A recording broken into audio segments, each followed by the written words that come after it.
안녕하세요. 세상만사 신기한 이야기를 옛날 이야기처럼 술술 풀어드리는 과학을 듣다입니다. 본격적인 이야기를 시작하기 전에 문득 궁금해지네요. 지금 우리 선생님께서는 따뜻한 아랫목에 계신가요? 아니면 볕 좋은 공원 벤치에 계신가요? 전국 팔도 어느 동네에서 이 방송을 듣고 계시는지 댓글로 살짝 귀띔해 주시면 제가 그쪽을 향해 더 반갑게 인사를 올리겠습니다. 자, 그럼 오늘 이야기 보따리를 한번 풀어볼까요? 오늘 저희가 다룰 이야기는 20세기 최고의 과학자 아인슈타인에 대한 이야기입니다. 그런데 단순히 그의 업적을 나열하는 것이 아니라 그의 깊은 고뇌 속으로 들어가 보려고 합니다. 왜 물리학의 혁명을 이끈 그가 정작 그 혁명의 결과를 받아들이지 못하고 신은 주사위 놀이를 하지 않는다고 외쳤을까요? 이 질문이 오늘의 핵심입니다. 네, 그 질문에 답하려면 먼저 아인슈타인이라는 인물이 어떤 세계관을 가졌는지부터 이해해야 합니다. 그는 특정 종교인은 아니었지만요. 이 우주가 아주 정교하게 짜인 하나의 거대한 시계와 같다고 굳게 믿었습니다. 아, 시계처럼요? 네. 원인이 있으면 반드시 결과가 따르는 아주 질서정연하고 예측 가능한 세계.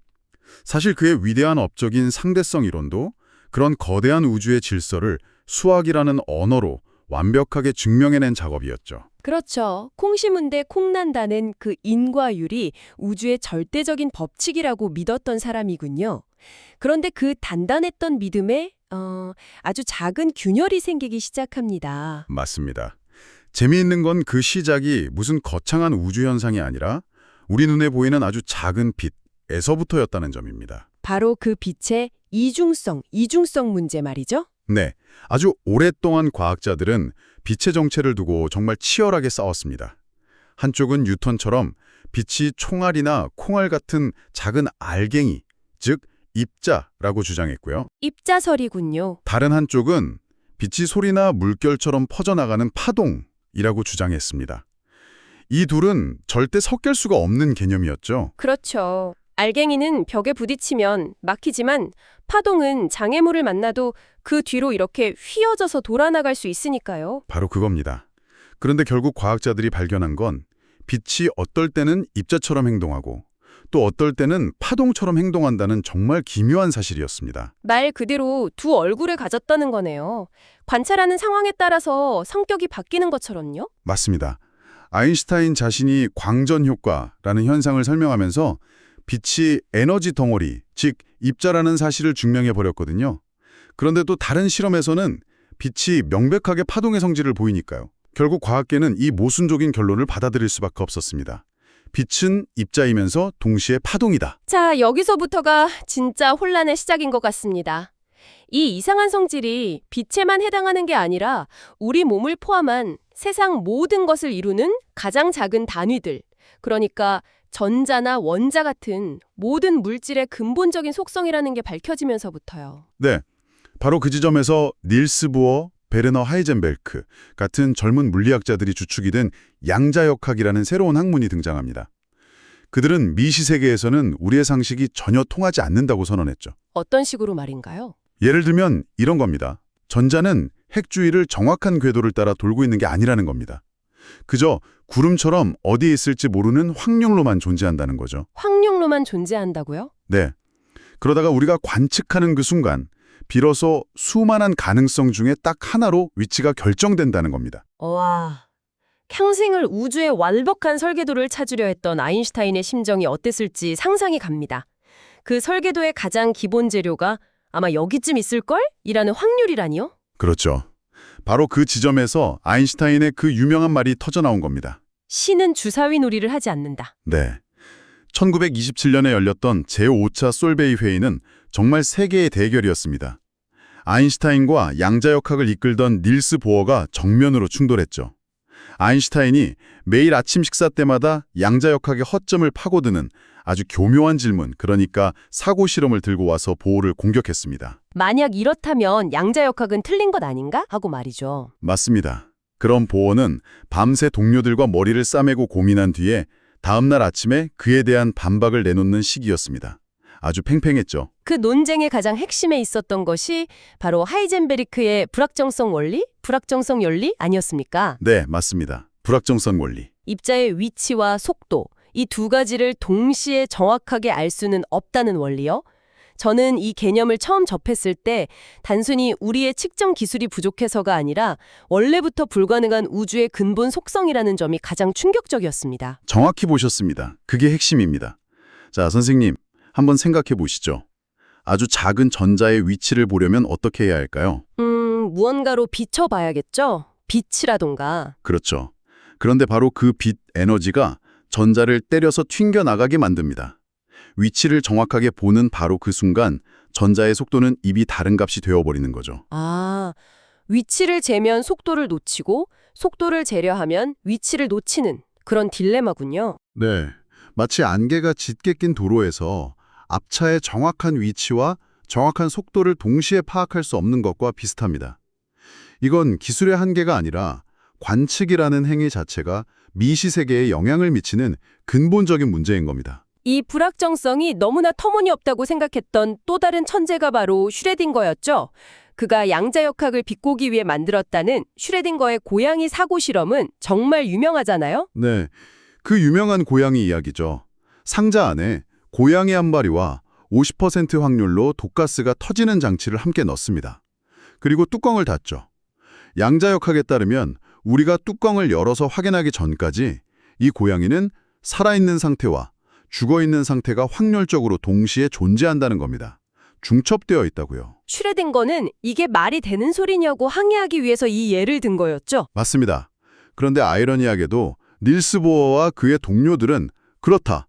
미시세계에서는 그 말이 맞다고 답해버렸습니다. 정말 대단하네요. 네, 관측하기 전까지는 모든 가능성이 확률의 파동으로 중첩되어 존재한다는 이른바 코펜하겐 해석을 확립한 거죠. 아인슈타인에게 이것은 과학이 아니라 뭐랄까 거의 신비주의나 다름없었을 겁니다. 여기서 아인슈타인이 최후의 반격을 가하는 것 같습니다. 바로 양자 얽힘, 퀀텀 인탱글먼트라는 개념을 통해서요. 아인슈타인은 이걸 유령 같은 원격작용이라고 부르면서 비웃었다고요. 네, EPR 역설이라고도 불리는 이 사고 실험은 양자역학의 가장 기묘하고 이상한 측면을 드러냅니다. 예를 들어서 어떤 특별한 과정을 통해 두 개의 입자 A와 B가 함께 생성되었다고 가정해보죠.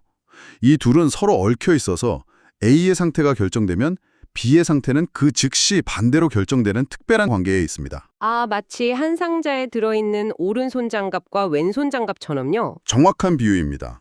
자, 이제 이 두 입자를 서로 반대 방향으로 아주 멀리 보냅니다.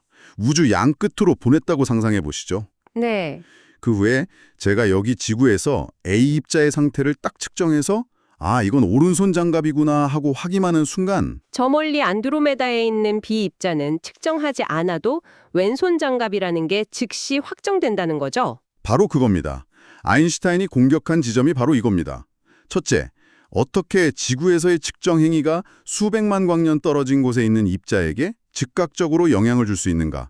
이건 정보가 빛보다 빨리 전달될 수 없다는 자신의 상대성 이론의 정면으로 위배된다고 봤고요. 그렇군요. 두 번째는 뭐였나요? 둘째, 내가 A를 측정하기 전에도 A와 B는 이미 각각 오른손과 왼손이라는 정해진 상태를 원래부터 가지고 있었을 것이다. 단지 우리가 몰랐을 뿐이다.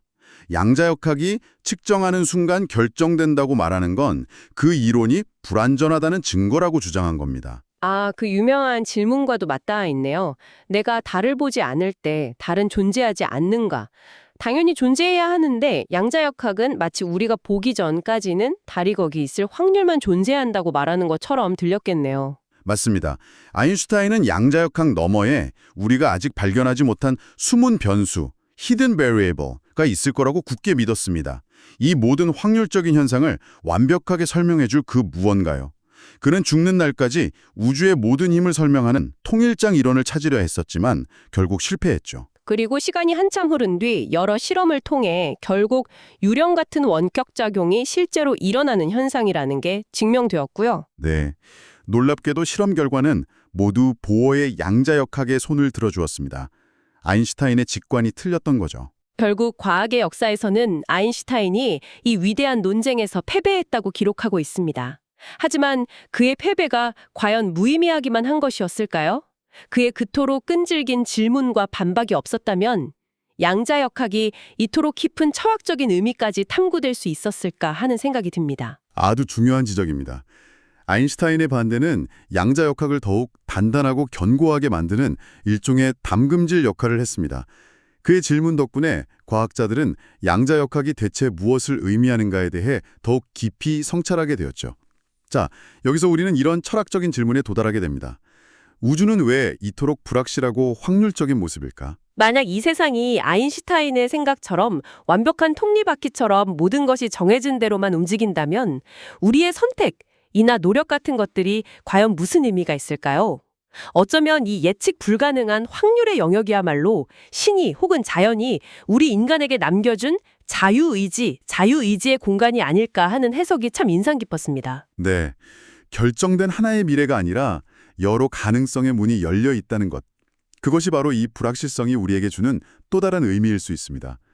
과학은 현상을 설명할 뿐 그 의미를 해석하는 것은 결국 우리 인간의 몫이니까요. 아인슈타인은 완벽한 질서를 찾으려 했지만 어쩌면 우주의 진짜 질서는 이 예측 불가능함 속에 더 교묘하게 숨어 있는지도 모르겠다는 생각이 드네요.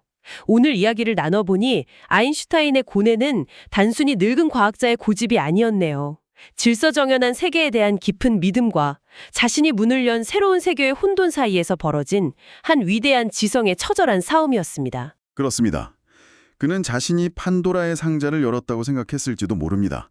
그리고 그 상자에서 나온 것들이 자신이 평생 추구해온 아름다운 우주의 모습과 너무나도 달랐기에 그것을 끝까지 인정하기가 무척 힘들었던 것이죠. 오늘 덕분에 아인슈타인의 고뇌를 아주 입체적으로 따라가 볼 수 있었습니다. 자, 마지막으로 이런 생각을 해봅니다.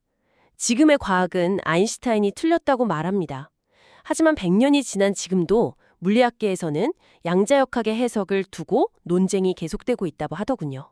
어쩌면 아인슈타인의 그 틀렸다는 직관 속에 우리가 아직 이해하지 못하는 더 짙은 진실의 조각이 숨어 있는 건 아닐까요? 그의 질문은 여전히 현재 진행형인 것 같습니다. 오늘 들려드린 이야기 입맛에 좀 맞으셨는지 모르겠습니다. 혹시 평소에 뉴스나 신문을 보시다가 이건 도대체 무슨 원리일까 하고 궁금했던 게 있다면 주저 말고 아들, 딸에게 말하듯 댓글로 적어주십시오. 제가 돋보기 쓰고 꼼꼼히 읽어보겠습니다. 그리고 화면에 있는 엄지척, 좋아요와 구독 버튼을 꾹 눌러주시면 다음번에도 제가 길 잃지 않고 선생님 댁으로 바로 찾아올 수 있답니다. 저희에게 정말 큰 힘이 됩니다. 지금까지 과학을 듣다였습니다. 늘 강건하십시오.